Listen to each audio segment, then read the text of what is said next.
Hello, folks. Welcome, welcome.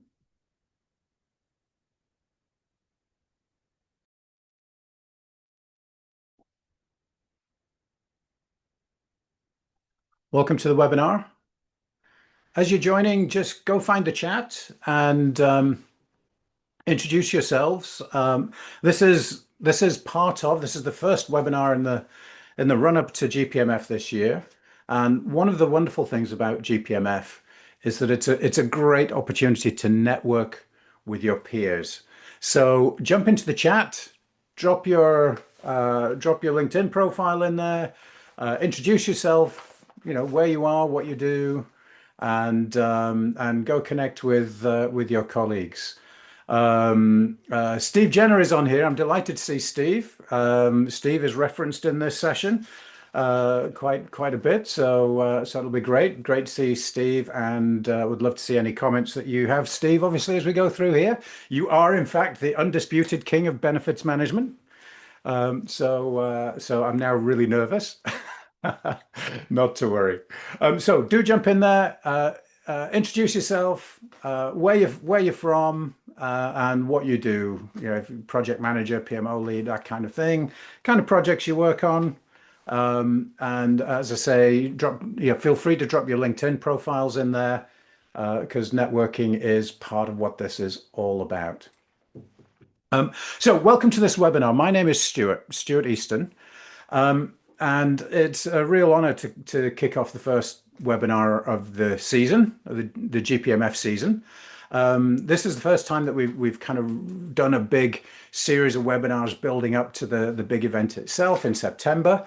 And I think Badr very kindly let me kick it off because I'm not going to be able to be in Riyadh in September. Unfortunately, the conference itself is happening while I have to take my children to university. I have twin boys, and they both start university that weekend. So I will be driving up and down the UK, taking them to the UK, taking them to university. So I'm sorry I won't be in Riyadh, but at least we get to do this, right? So this will be fun. Now, if you're new to GPMF, the Global Project Management Forum, what is it? So you can go to the website there.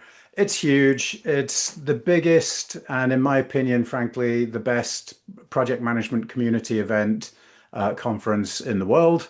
The very best speakers from around the world attend. There are workshops, there are hands-on masterclasses, there are all kinds of talks and exhibitors to go and attend. So you can jump across to the website.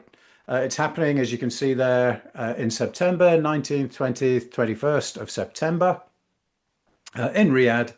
And so if you haven't already, go grab your tickets.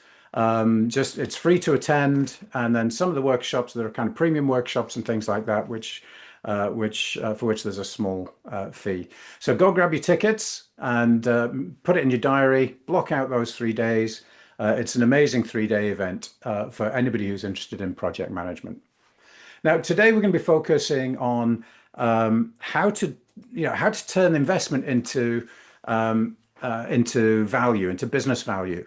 And so, why should you listen to me, right? Well, I do a bunch of this, right? I talk on stages around the world. There are other people on the session today who also do that. So I'm a regular speaker, blogger, and we have a YouTube channel around portfolio management and PMO issues. And I also guest lecture at various universities from time to time, most recently University of Southern California, but I've also taught at University of Vilnius, University of Oxford, places like that. And the topics that I'm most interested in are around value, delivering value, getting value from portfolios of projects. So it's all about portfolio management, benefits management, and how maximizing the value and the return on investment from projects. And that's what we're going to talk about today. Now you're going to see these QR codes several times. The one on the left is for the book on benefits management that you can download. This is, as you'll see in a second, this is kind of the beginner's guide. If you want if you want to go a little bit deeper, I would absolutely recommend Managing Benefits. Steve, if you're able to drop a link to that into the chat, that would be a really cool thing. That is the Bible that I use when I'm trying to think things through around benefits. So that's Steve Jenner's book. But if you just want a super quick intro to benefits management, the QR code on the left is it.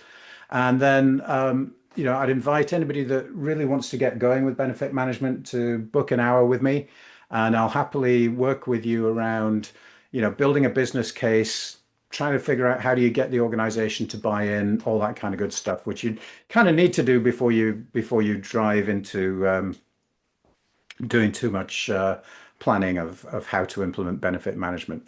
Those are going to come up again and again as we go through here.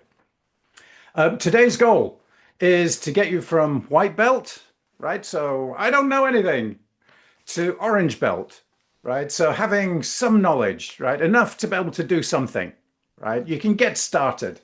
You got an idea what the rules are, and that's where we're aiming for today. We're not going to be going for black belt.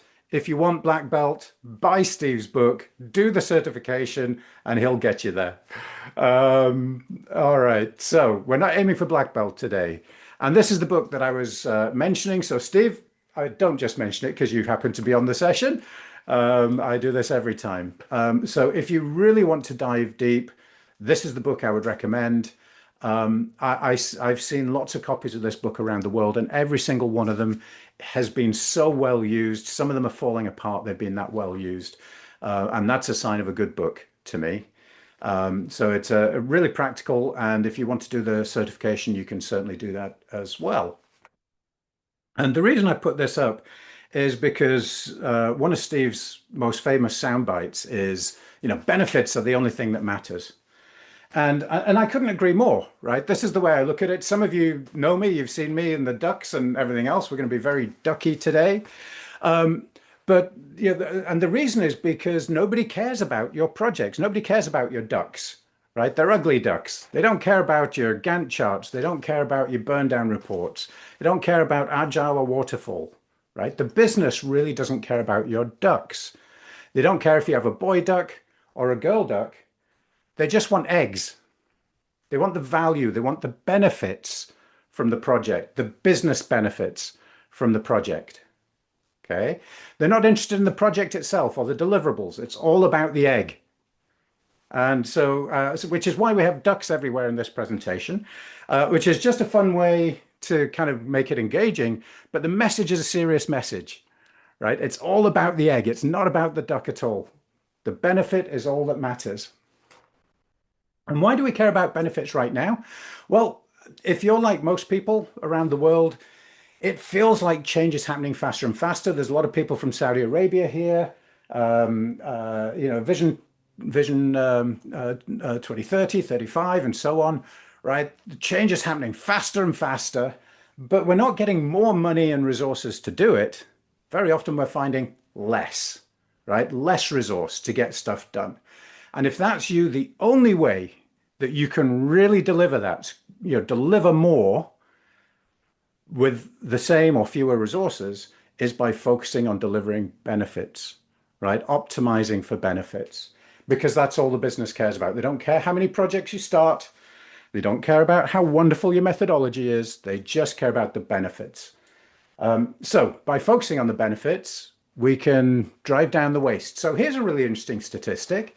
20% of projects are so badly aligned with the goals of the organization that it should just be stopped in a typical portfolio, right? So 20% of what you're working on is waste. Wow. Well, surely we can fix that. Another thing that I hear from executives around the world is that, they're making all this investment in projects, but they never see the business benefit actually happen, right? They never see it materialize. And research shows that only about 37%, there are some reports a little higher, some a little lower. This is a bit of work from the University of Oxford, but about 37% of projects actually deliver the benefits. That means 63% don't. That's scary. And then the third thing that we can do to improve things is to accelerate delivery, right? Something like 40% of projects are late. Again, that's the same piece of research. But if we could accelerate delivery, we can deliver more projects, which means more benefits. Okay. So this is why we need to focus on benefits. So let me just get rid of the zoom bar. There we go. That's better. Okay. So let's look at those three dimensions again, right? There's alignment with strategy. So 20% waste. So the dark blue line, that's the 80% that kind of align with strategy, or at least they're not badly aligned. And then there's 20% of the projects we're doing that are not well aligned. But we know how to fix this. Good project prioritization can fix that, right? You ask the question, we're going to go through this in more detail. This is just a quick summary. Good prioritization can fix that. Okay. Alignment with strategy. Oh dear, that should be delivering benefits. Apologies. Again, delivering benefits. Only 40%-ish, 37% are delivering benefits. When you do benefits management properly, what the research suggests, this is PMI data, that you should get about 38% more projects hitting the benefits than before, right? So we go from here to here. And then speed of delivery, what the research shows that if you manage your resources well, and I'll show you, I'll talk about it later on. When you manage your resources well, you can deliver between 30 and 50% more work from the same resources, right? You can accelerate delivery by 30 to 50%.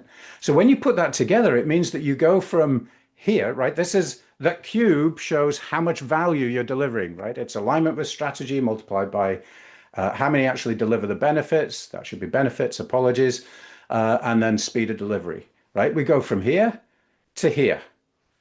And this big cube is roughly, if you use that 20%, 35%, 30 to 40% more in each of these dimensions, this big cube is twice as big as the small cube.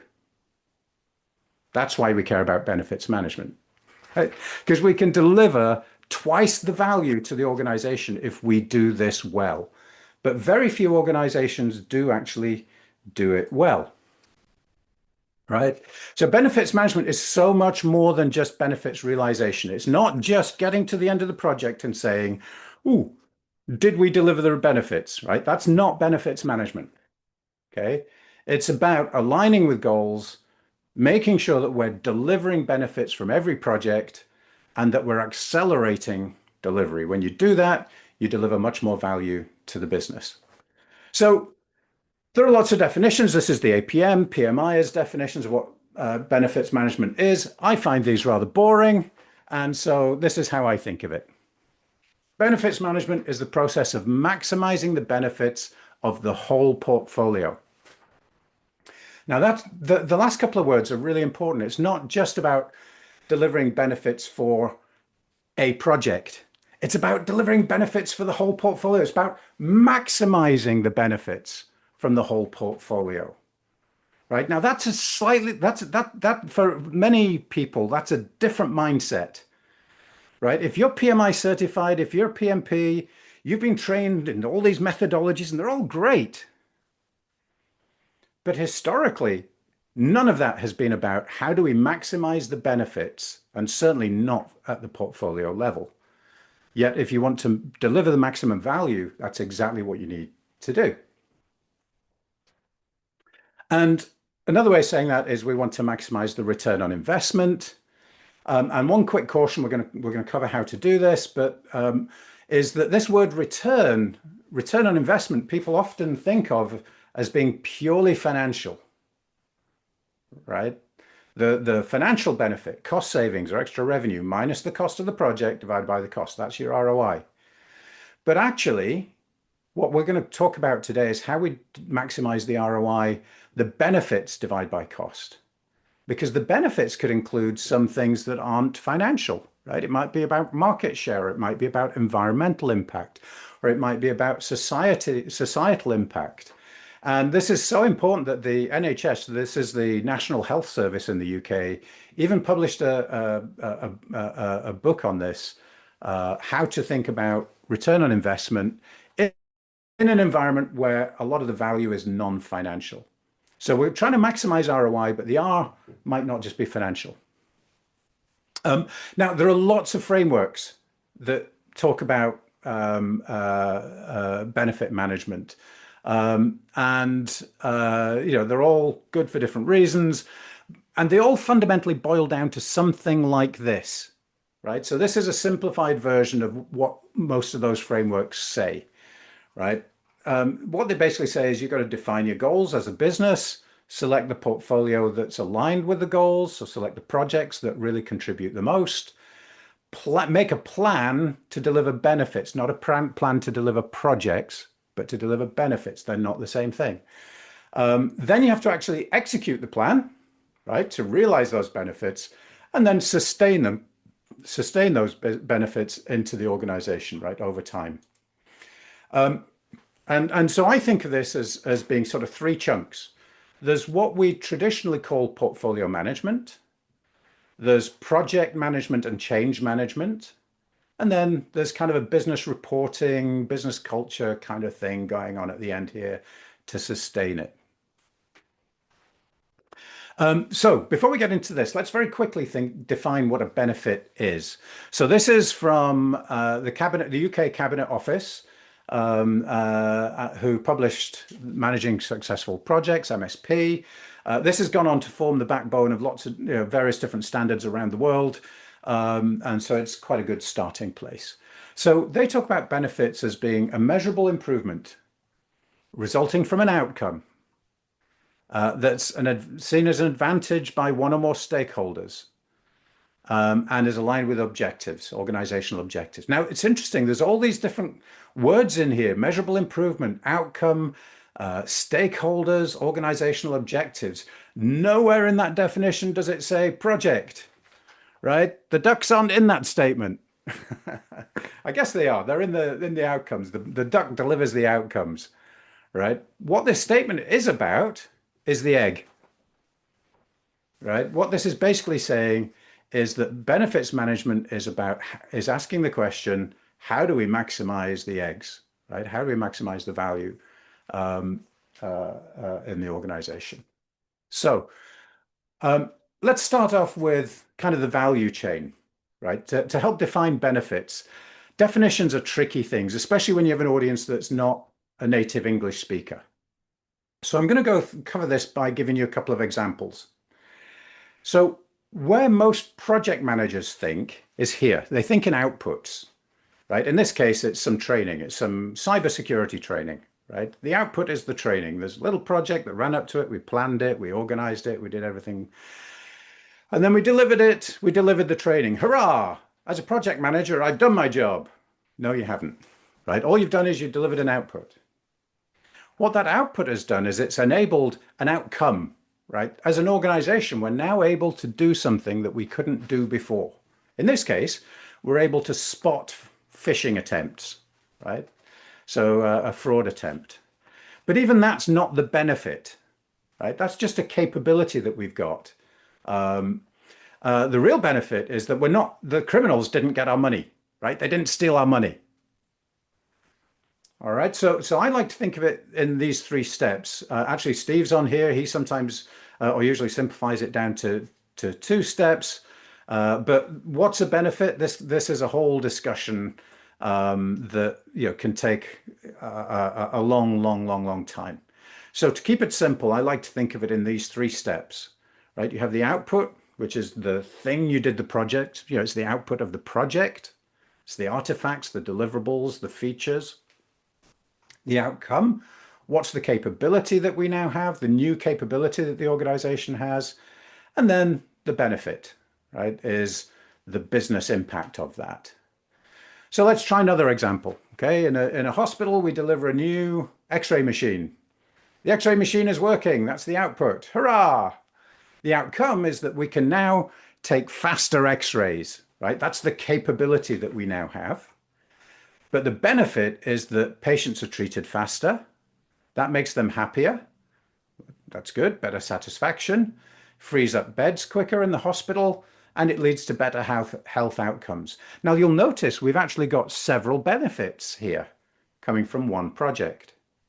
And that's okay, that's good, right? But we need to know what they are up front, and we need to kind of think them through. So, excuse me. One of Steve's other fun statements is start with the end in mind, right? So that's we're going to start thinking about the goals, right? So to maximize the benefits for the organization, we need to know what the goals of the organization are, not the goals of the project yet, but the goals of the organization. And this is a whole fun little process, right? So start with the end in mind. We're going to start there. And we're going to start first looking at this portfolio management piece, define the goals and then selecting your portfolio. So we'll whiz into this. So I gave you this number earlier. This is PMI data, 20% of projects so badly aligned, they should just be stopped. That's a great definition of waste. And, I just want you to think for a second, right? If you were at home and 20% of your income you were just wasting on things, right? Just silly things that didn't make you happy or didn't keep your family healthy, right? Would that be okay? Of course not. You would do something about it. So as an organization, this level of waste is absolutely not okay. And this level of waste comes from, because every organization prioritizes. Sometimes it doesn't feel like it, but they do. Every organization decides which projects get the resources and get executed. And these are probably the four most common methods that I see out there. What we call the loudest voice. This is just people shouting loudly, or more, people with power come and say, just do my project because I'm very important. There are financial return on investment or net present value models, financial ways of prioritizing. Moscow. Anybody heard of Moscow? Give me a quick thumbs up if you heard of Moscow. It stands for must do, should do, could do, won't do. But actually, that's not prioritizing. That's just the categories. This is a visualization technique. How do we decide what is must do? How do we decide what is should do? Well, in most organizations, the way you decide that is through the loudest voice, people just shouting at each other and arguing. And if you're really good, you maybe built a magic spreadsheet where you've put some criteria in, scored your projects to try and prioritize. These methods are what has given us 20% waste. Okay, so they're not empirically, we need to do better, right? We need to do better than these methods. And so there's a bunch of decision science out there. There's a whole bunch of academics that research this. They spend their whole lives, their whole careers trying to figure out how do we do prioritization better. And there's a method that sort of comes out on top there called AHP, Analytic Hierarchy Process. It's actually mentioned in Steve Jenner's book. It works really well because it's particularly good at working out what the contribution, what the strategic alignment, what the contribution to your goals is of every project, but doing it in a way where the executives buy into it. And both of those are really important, it turns out, if you want to actually reduce waste. So the summary, we don't have time to go over AHP and what it is and how it works. This is the QR code that I mentioned earlier. There is a prioritization ultimate guide in these resources that are freely available to you. And that will walk you through what AHP is and why it matters and how it works and all that kind of good stuff. We're not going to do that today. Really just wanted to highlight that there is this thing called AHP that works better and can help eliminate that 20% waste. Moving on. What you can do and what you should do, however, coming out of this session, is sit down and ask your organization, ask your leadership, ask yourself, read your strategy documents, and figure out what do I think the big goals are for the organization. Usually it's something like growing revenue, environmental impact, customer satisfaction, costs, financial goals, that kind of thing, right? And then for each one of those, you can break them down into sub goals. So if this was revenue, this might be finding new customers. This might be selling more stuff to the same customers and so on. And see if you can come up with this list of what are the main goals of the organization. Usually there are sort of 3 to 5, and then 2 or 3 underneath each one of those of what are the sub goals. So this is what it might look like if you were an ambulance service. You've got response time, safety, cost, quality of care are the big goals, and then these are the sub goals. These are in a way these are how we measure, excuse me, are we delivering on this? So it's the average response time, the maximum response time, call answer time. These are the lower goals, the smaller goals that we have. And these basically map into the benefits that you want from your projects, right? So when we talk about a benefit is a contribution to one or more of these goals, right? That's, if you remember in that very wordy definition, it was about, a business benefit that comes from an outcome that has a measurable impact on a goal that's important to the business. All right, so these are the goals. If you don't have a map like this, then you can't do benefits management, right? It's really simple. So first thing I would recommend everybody does, if you don't already have it, is create a map like this. And the QR code will come up again, and there's a whole bunch of templates and things like that to help you do it. So I would go there. And once you've got those goals written down, you turn them into a set of criteria, weighted criteria, that you can use to score your projects using AHP, right? So these are some screenshots from our software, but you can find templates online to do AHP or however you want to do it, or just do it in a spreadsheet. Okay, but the important thing is that you're taking your organizational goals, you're turning them into criteria. You're weighting those criteria and scoring your projects. And that way you know what the contribution is of each project to your goals. So homework, again, this is the same QR code, so they'll all take you to the same page. Go and interview some members of your leadership. Go and interview your peers, and then fill in that form. Create your own set of your goals, and then play them back to your leadership team and ask them, do these feel right? Okay. And again, if you don't know where you're going, you don't know what the goals of the organization are, then it's impossible to maximize the benefit. Right. So that's the first thing that I would recommend everybody does if you haven't already done it. And then how do we actually go ahead and select a portfolio? Okay, so we've scored our projects, or rather we weight our criteria. And then then what you want to do is kind of publish this and say, well, these are the goals that are really important to us. And then have an ideation campaign. Actually ask the organization, what projects, what do you think we can do that would help make a difference to these goals? What the research tells us is that the middle of the organization, right, all those middle managers, they're the people that know how to get value out of the organization. They're the people who know what's broken. Not the senior executives. It's the middle managers who know that stuff. So we want to take this strategic level statement, which is the weighted criteria, and use that to drive an ideation process and ask the mid-level managers, what are the ideas that you have that will help us deliver the benefits? Capture them through a nice, simple project request page, and then take them through a process and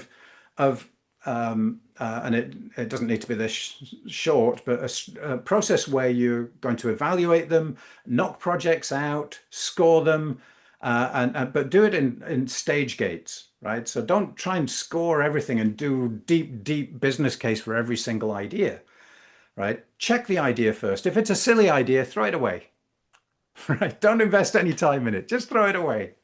But the good ideas we're going to invest time in, evaluate, and then we can start to figure out which group of projects. Once we've scored them, we understand the contribution of every project. So it's what group of projects then delivers the maximum value. So you need some kind of structured intake if you're going to do that well. And you absolutely need some kind of scoring mechanism. As I say, AHP is the one that works the best. So again, in the free materials, there's a sample intake form. This isn't meant to be perfect. It's meant to give you an idea. It's meant to get you started to start collecting business cases.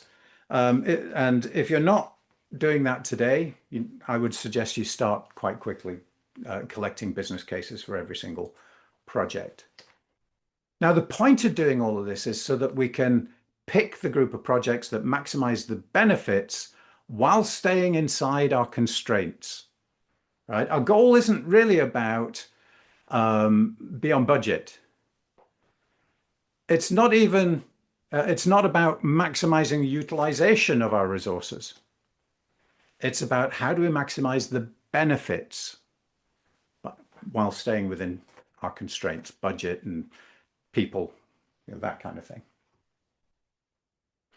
And so there's a really important idea here, right? The staying within your resources piece is really important.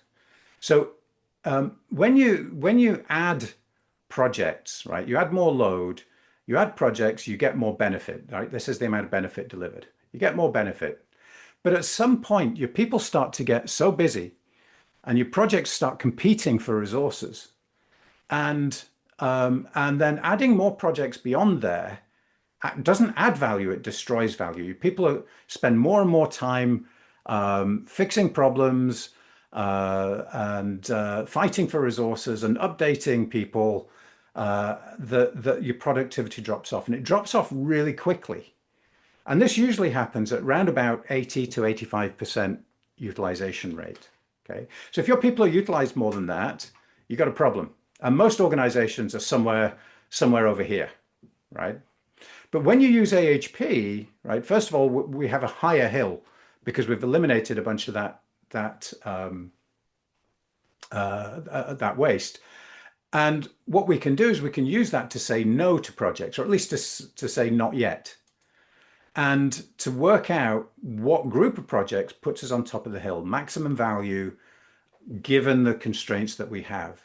When you've scored your projects, you can see which ones add most value, and you can say no or not yet to the ones that are lower value, that have less contribution. And there are tools now, Transparent Choice is one of them, but there are tools out there that can help you figure out which combination of projects is up at the top. And just to reiterate, right, this is about eliminating up to 20% waste, right? So this is an instant boost. Okay, how do we accelerate project delivery? Okay, this is all based on something called theory of constraints. If anybody's interested in learning more, I would recommend reading a book by a guy called Mike Hannon on this topic if you're interested in learning more. But it's also covered in Steve's book on portfolio management. So the idea is, this is a really simple portfolio. We've got 3 projects. And we start all 3 projects at the same time because our executives are shouting at us and telling us to do it. So we do. We start project 1, jump to project 2, project 3, back to project 1, 2, 3. And then we hand it off to the next team and the next team. And eventually we deliver some value. All the way over here, we eventually deliver some value. But the problem is that when you do this, when you're task switching like this,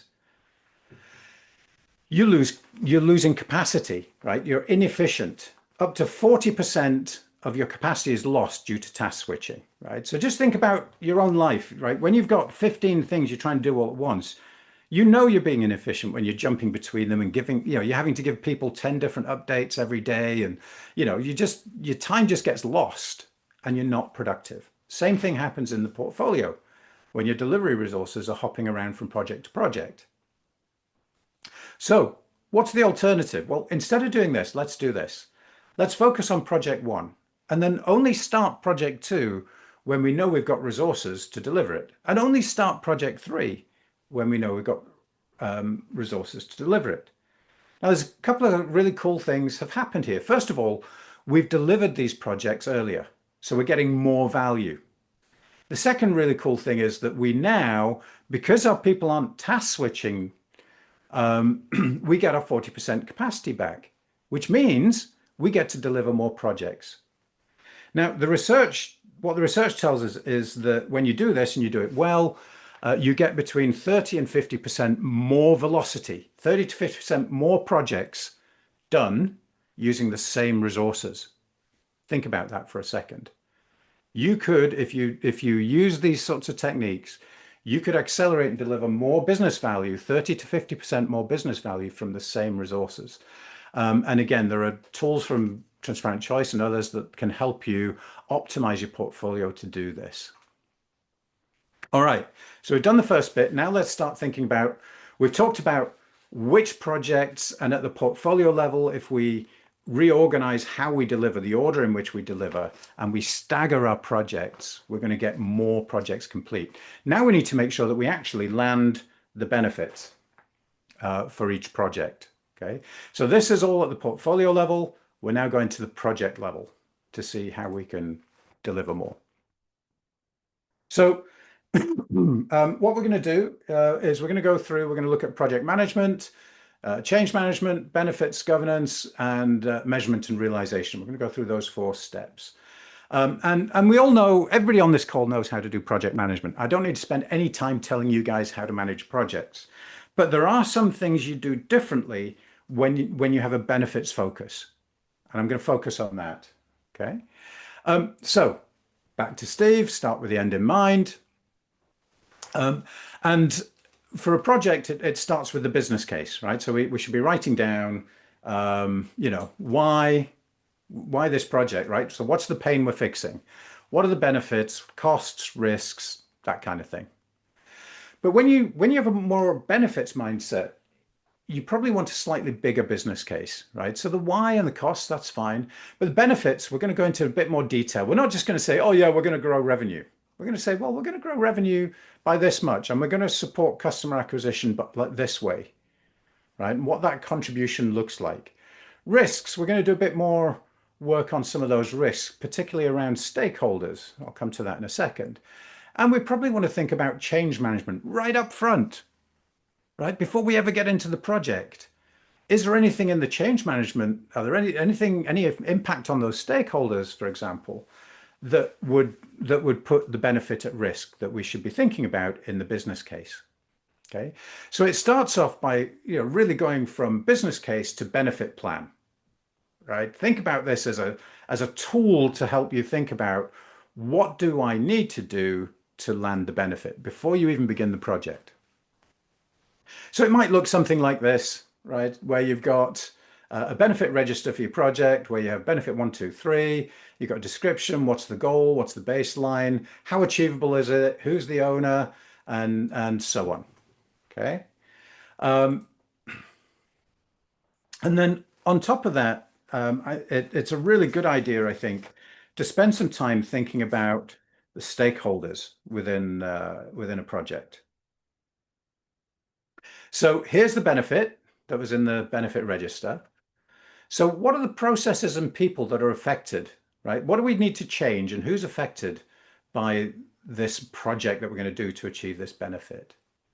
Now, some of those people are going to be beneficiaries. They're going to be happy, right? They're going to be the people who benefit from this. Then there are people who participate, but they don't really care, right? It doesn't really affect them. Their life doesn't change. But then there are going to be some people who are the casualties of this project, right? Whose life gets more difficult because of this project. And by doing this stakeholder analysis up front, we can figure out who are the ones that we really need to work on with a change management plan. We can work out who are the stakeholders who are most affected, positively, negatively. We can think about how do we manage that change. And that might be training, communication, process redesign, etc. But especially it's about the with them. What's in it for me with them? And particularly those people who are going to be harmed by the project, whose lives get more difficult.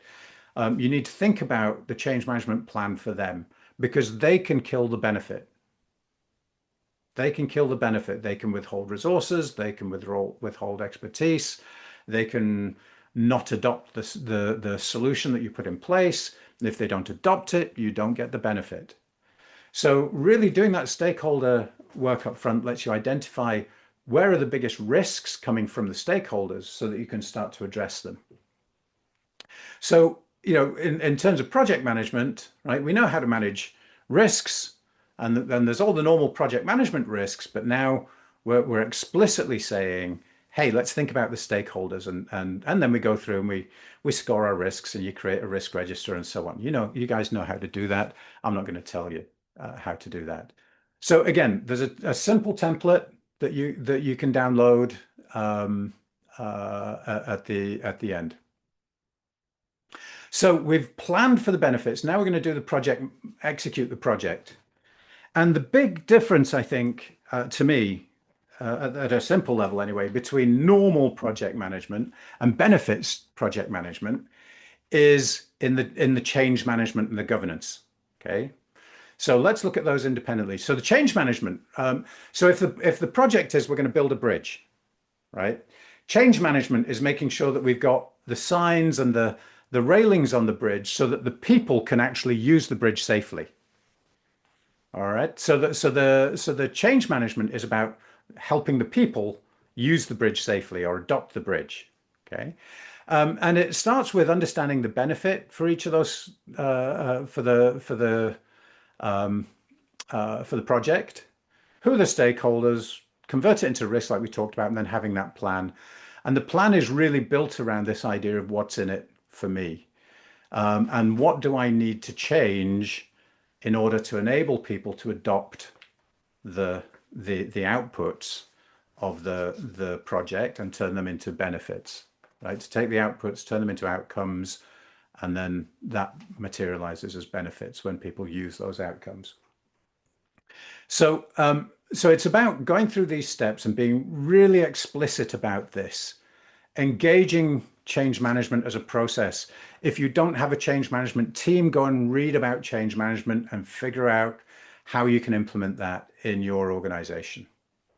And then the governance is all about this guy, the sponsor, right?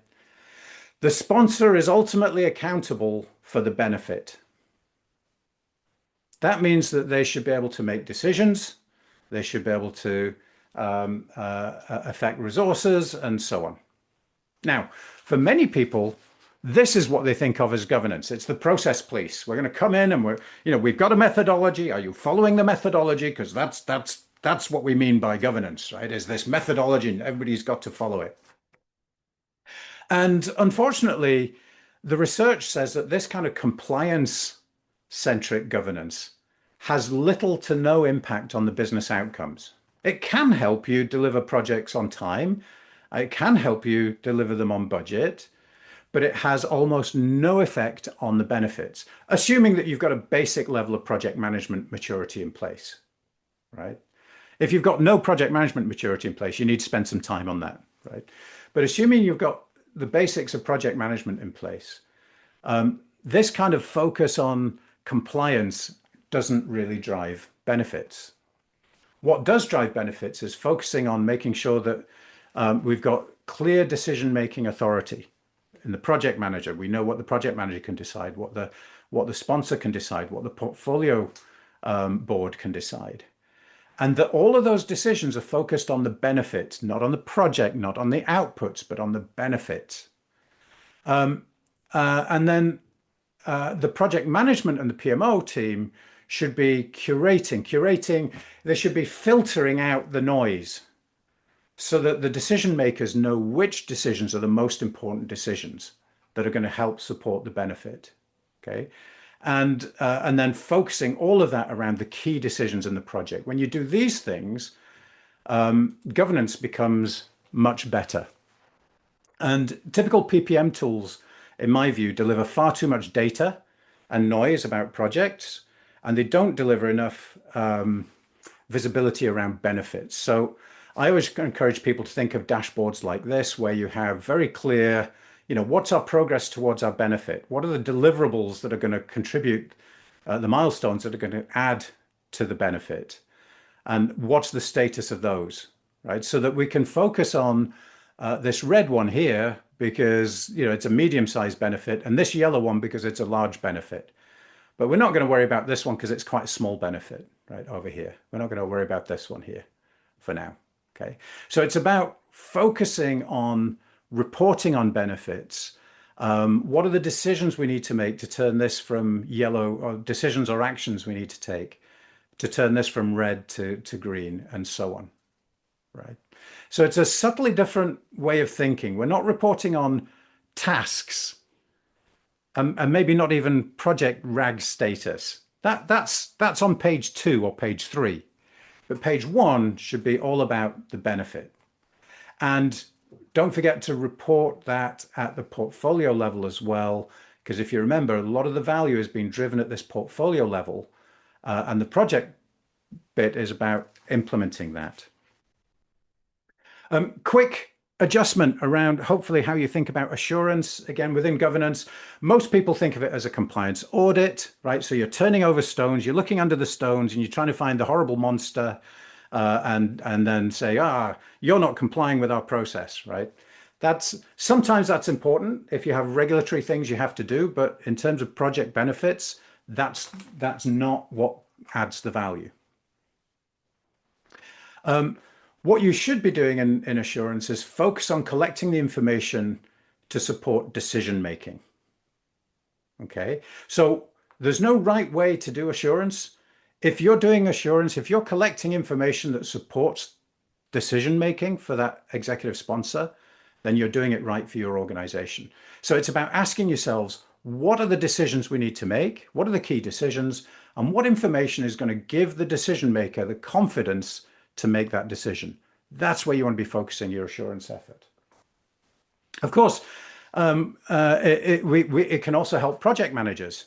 So for example, doing a risk audit where the assurance team, maybe once every 2 weeks, they come in, they do a quick risk audit, and they say, oh, look at this. Did you know that there are 3 of your key risks that nobody's touched for the last month? Should we do something about that? That would be helpful. So think about, what are the things that you could do from an assurance point of view that would help and support the project manager, especially identifying risks that they haven't seen. And when you do that, assurance becomes a really powerful tool in protecting the benefit. Okay, so again, this isn't really about project management. This is more a PMO thing. But it's really important if you want to maximize the return from the portfolio. And then the final bit is measuring the value. Okay. And everybody always says, oh, yeah, you've got to measure the benefits. You've got to measure the benefits. One thing to remember is that benefits are tricky to measure sometimes. Sometimes it's easy, but sometimes it's not. Sometimes they emerge over time. And so what you can do is you can use proxies or leading indicators. So what do I mean by that? Well, if my goal is, let's imagine I work for a big software company and my goal is to grow revenue. That's the benefit. But my sales cycle is a year. How can I measure whether I've done a good job or not in the first 6 months? Well, I can measure how many new leads are we getting? Are those leads converting? Right? So you can always be looking for those leading indicators that you can measure that'll tell you whether or not you're on track to deliver the benefits. And then, measure it over time, continue to track it over time so that you can report to the executive team on benefits realized, not on projects completed. Because remember, they don't care about the duck, they care about the egg. Last little bit. Yeah, we're nearly there. We should squeeze it in. How do we sustain the value? We delivered the benefit. Then what happens? Well, we've got to hand the project over to BAU, to the business people to run the project, the business as usual, if you're not native English speaker. Business as usual, it's the operations team. right? So we hand the project over to them and they do something with it, right? Hopefully, if we've done our change management right, they start using, let's say it's a piece of software, they start using the new software and we start getting the benefits. And if our benefit is that we want to increase sales, then we need to make sure that our business reporting is set up so that we don't expect sales to stay flat. We expect sales to get better. So we're increasing the goal for the salesperson by the amount that we've spent on the benefit. The logic here is you asked me for money so you could do this project to grow sales. I'm going to hold you accountable for growing sales, right? It's really simple. So making sure that you have a tie-in to the reporting part of the business, and that as those projects are the outputs are delivered, the outcomes are delivered, then we start tracking to see if the benefit materializes, and that means that you have to do some kind of reporting. Now, in some cases, the reporting can be very difficult, and so you might do surveys or just go and ask people who are using the product, are you getting this benefit? Right? It's not always possible to automate it or even economic to automate it. But that's only the start. Okay, this lets us answer the question of, did the project enable the organization to get benefits? Yes. But then what I would recommend is that you do heartbeat reviews every 6 months, 6 months, 12 months, 18 months, something like that, where you go and you say, okay, are we still getting that benefit? Is there anything that, we've learned something since it went live? Is there anything more we can do to make the benefit even better? Is the benefit starting to decay? Is it starting to tail off? If so, why? How do we fix it? So that we can maintain that benefit for longer. All right. So this is just as important as measuring it in the first place. And who does this? Sometimes it might be the PMO. It might be something. It might be a strategy office. It might be business transformation office. But somebody needs to own that process because your sponsor is busy with running the business, right? They're not going to remember in 6 months to come back and do this. So the PMO or a strategy office or somebody should own this review process. And you should always want to be pulling this back to a whole report to the executive team at the portfolio level that says, hey, we've spent $100 million on projects. We've delivered $300 million worth of benefits and helped us achieve the following goals. It's at the portfolio level that we can make sure we're allocating resources effectively. You can't do that at the project level, right? Projects share resources. So that's a portfolio level thing. So we need to be reporting back to portfolio all the time. And when you do this, we also need to this is helping us maintain support from the executive team. If we are reporting back to the executive team saying, we as a project community have delivered $300 million of revenue, $200 million of cost savings, and a 2,000 ton of carbon dioxide reduction in emissions, then they kind of look at that and they go, wow, that's cool because we only spent $100 million to do that. You guys are great. And I'd be really interested to hear if how many of you right now, your executive teams look at the project delivery organization and say, yeah, you guys are really great, right? In my experience, not too many say that. Most are struggling. Something like 72% of PMOs are called into question by their executive team. Right? So roughly 3/4 of PMOs are under pressure at any one time. So having this portfolio view, it's not enough to do benefit management. You then have to play the success back to the organization to keep everyone focused on the benefit, which is what this feedback loop is for down here. It helps, lessons learned, build a culture, reinforce the fact that benefits matter. So my friend Laura Barnard talks about the yeah, but monster, right? So you hear something exciting, you think, yeah, that sounds great. And then this monster crawls up on your shoulder and he says, "Yeah, but that won't work here." Well, I got to tell you, it will. Right? I had a conversation with Steve Jenner a year and a half ago, I think it was, Steve, where we talked about benefit management. How do you get it started? And Steve said, "Do you know, the best way is just to start, right? Don't worry about a great big plan. Just start, just do something, show an improvement, just get started. Don't worry about the yeah, but monster, right?" So be brave, take the brave pill, get out there, try something.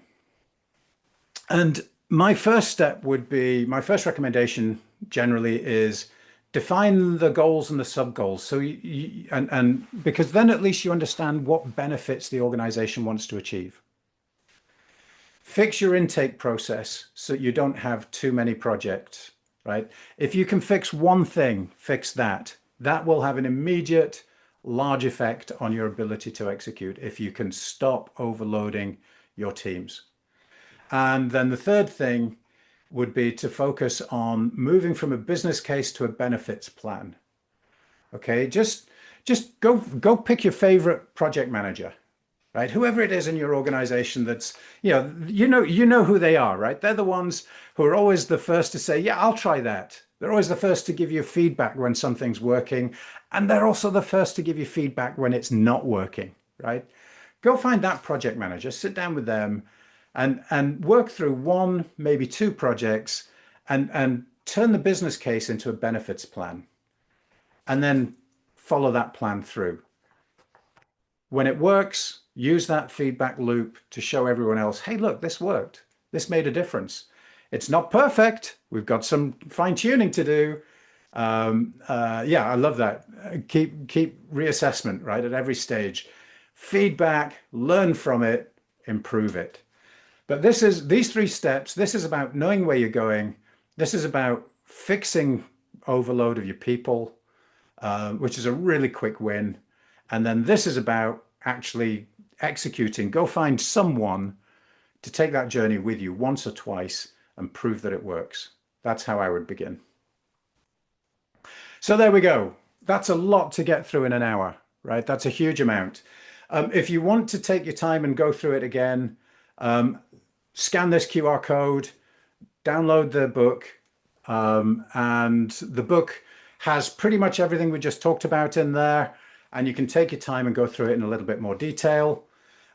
If you are wanting to get started but struggling to figure out how do I do that in my organization, as part of GPMF, I have a certain number of slots that I've agreed to do where you can book an hour with me and I'll work through that with you.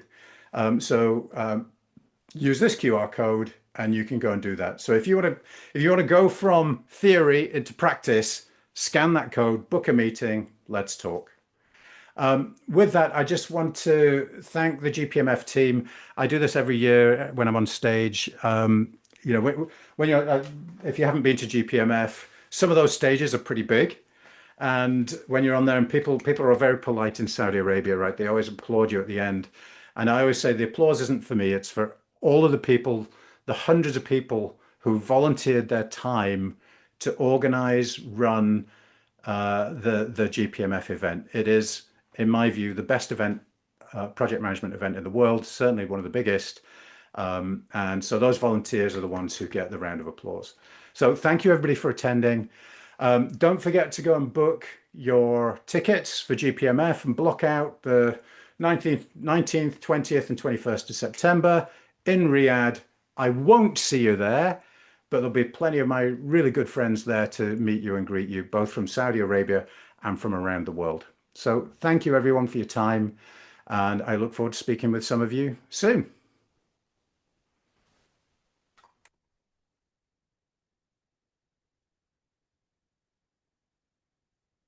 Thank you, Stuart, for this amazing session. Thank you. Excellent. No, you're very welcome. Thank you, everyone. And are there any questions? I can stick around for a few minutes if anybody has questions. I haven't been able to keep tracking uh, the uh, the chat. Um, so if anybody wants to hang around and ask questions, we can do that. We can take you off mute and have a conversation. Um, but if not, great. Thank you everyone for joining. Really appreciate it. I think we have only one question from Rukaya. Causalities, they are coming under stakeholders, right or not? Let me just see, are there any, let me find the Q&A. Is there a Q&A button? There it is. Okay, so we don't have any open questions. That's fine. Everyone's shocked by how much information was jammed into an hour. A lot to cover. It's a lot of fun.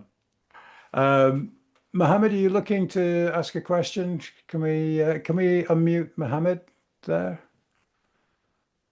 Yes, he's allowed. Hello, Hi, Mohammed. hello, how are you? I Good. actually have a question on the change management, especially. Yeah. Um, when you're new in a project and came at the middle of it or after a quarter when it started, so there might be some messes in the whole project. I'm talking in the construction industry specifically. So you have your standards that sometimes meets the engineering standards. And when you see there, you might see that the standards are not as required, but you do have a schedule and it's chasing the timeline. So what is the best way? My question here is to change this without having much of clashes between the different stakeholders. Great question. So, my experience is that and I'm going to steal. There's a lady in Australia whom I absolutely love. Amanda Oakenfull is her name, and she has run the delivery teams for all of IBM, for a chunk of Deloitte in Australia, for I think she was at KPMG at one point. So and she's called the mechanic because she turns around projects like that. When something's gone wrong, people call her in to turn them around. And I asked her your question exactly on a webinar 3, 4 years ago. And she basically said, all of the problems start and end with governance.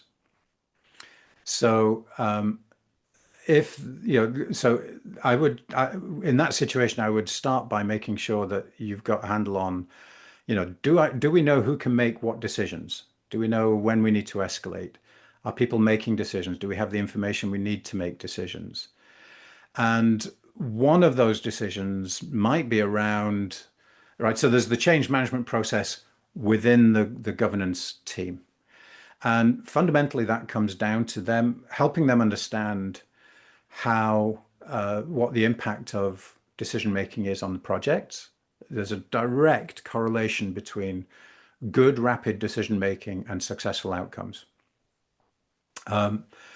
So fixing that decision making process, clarifying that decision making process makes everything easier. And usually there may be some resistance, to your point about change management. And very often, this is going to sound crazy, but very often a really nice pot of coffee or cookies or muffins or some culturally appropriate food that you bring to the meeting can change everything. You'd be amazed what executives will do for a cookie. And once they start coming to the meetings, if you have the structure and the information right? So don't overload them with too much data. Give them that assurance thing I was talking about. Make sure you're delivering them with the just the information and the insight that they need to make the decisions, right? Not a load of other data that's just a distraction, right? Don't give them that. You can have that on page 2, 3, 4, but page 1 should be about these are the decisions we're making, these are the benefits, these are the decisions, these are the key risks, and here's the information that you need to make those decisions. As soon as they feel that, your change management problem within the governance will go away. And in construction, if you can fix that, I suspect most of any other issues will go away as well. In software projects, it's a bit different because you've got stakeholders. The change management is often about users of the software and things like that. So you need to spend a bit of time on that in software projects. But for construction projects, you don't really have that user thing as much. Of course, you still have people who are going to work in the building and manage the building. But the main thing I would focus on is change management and fixing that governance process. Does that make sense? Yeah, yeah, every word makes sense. And actually, I was thinking the same thing. Although in the construction industry itself, you don't have the time to get that. You stated everything as I was thinking, actually, that the governance and the authority is the main key for the change and the framework of that governance. But 100%. yeah, and I'm with you that maybe a cup of coffee in a meeting and this light in the air would give it a Yep. great appeal to the others to listen to you. Although, do you have the time? Because in the construction industry, everything is just so fast tracked, so pressuring.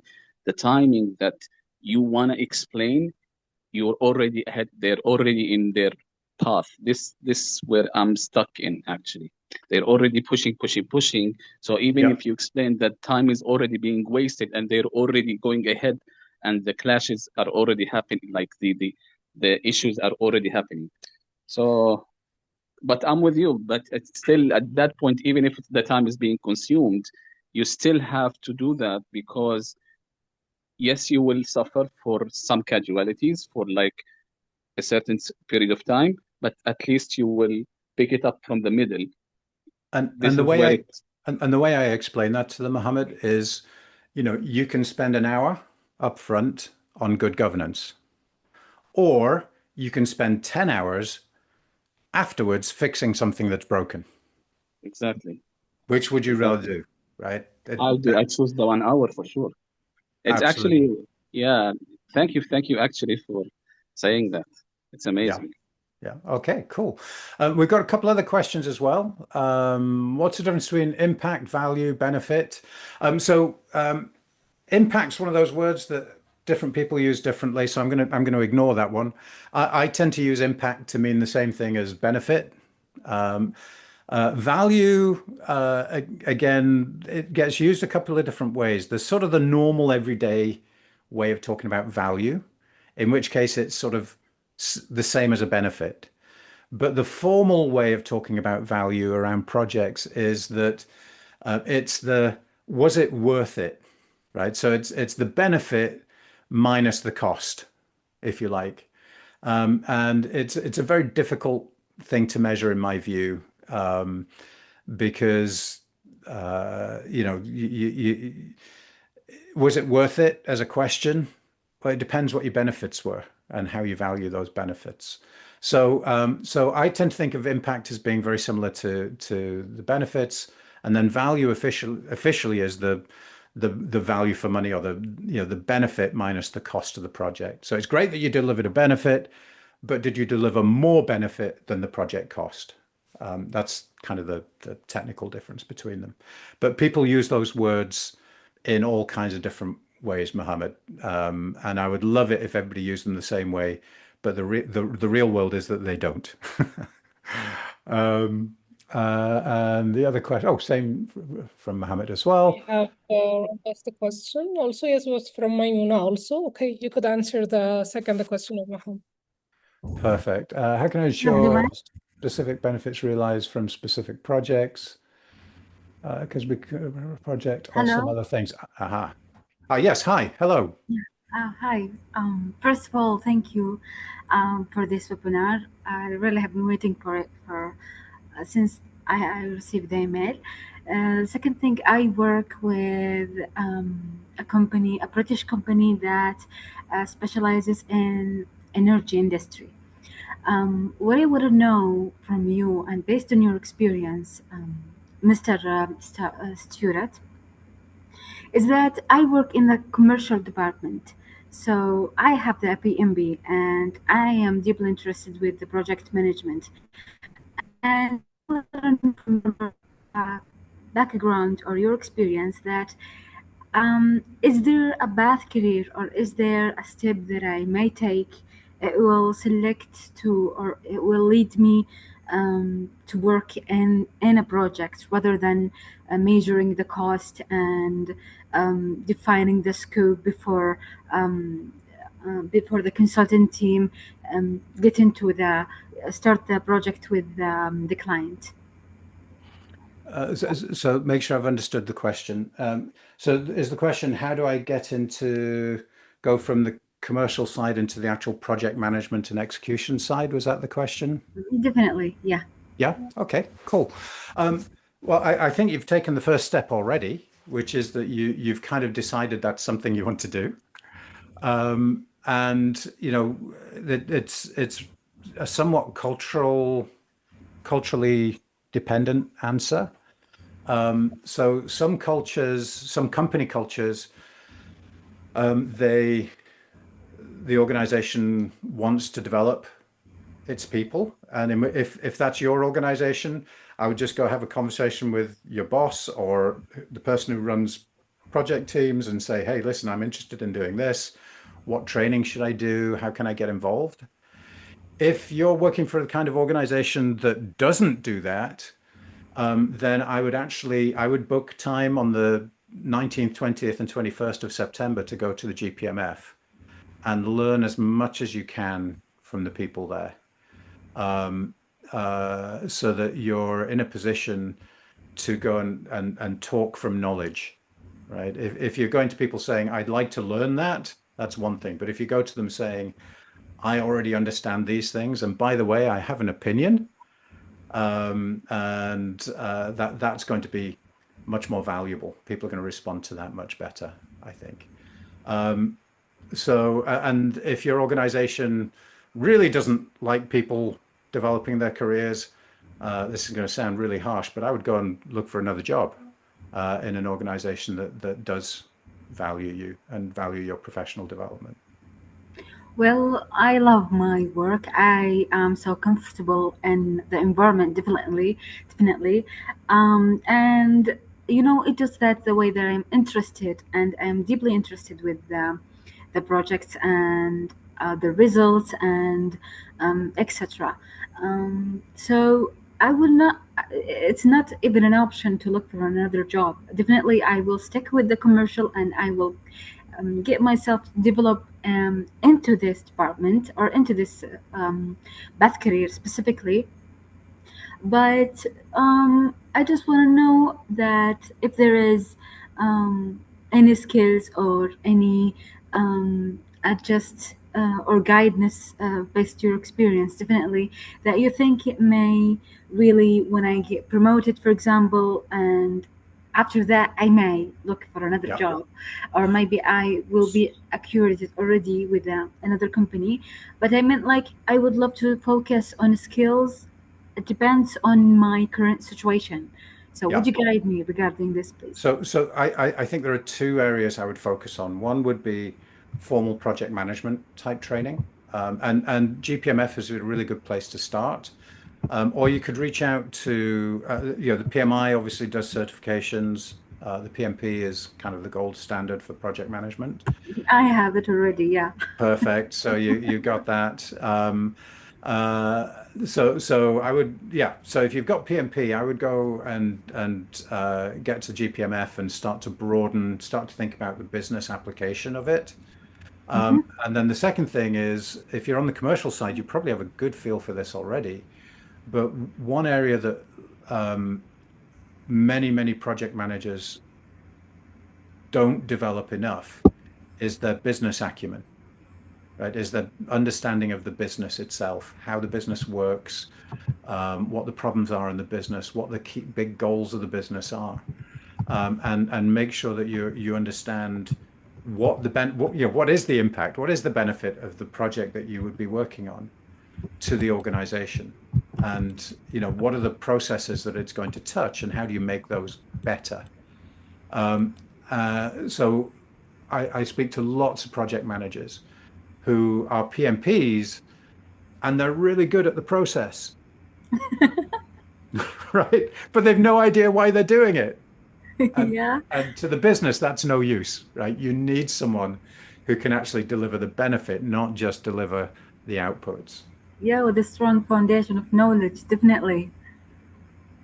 So Thank go you. and Yeah. go and talk to peers, go and talk to people in the business who run business units, and ask the run departments and ask them what are the problems you have, what do you wish you could do differently. Again, coffee, that always helps.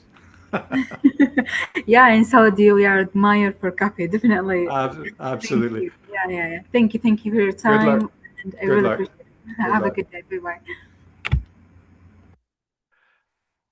Excellent.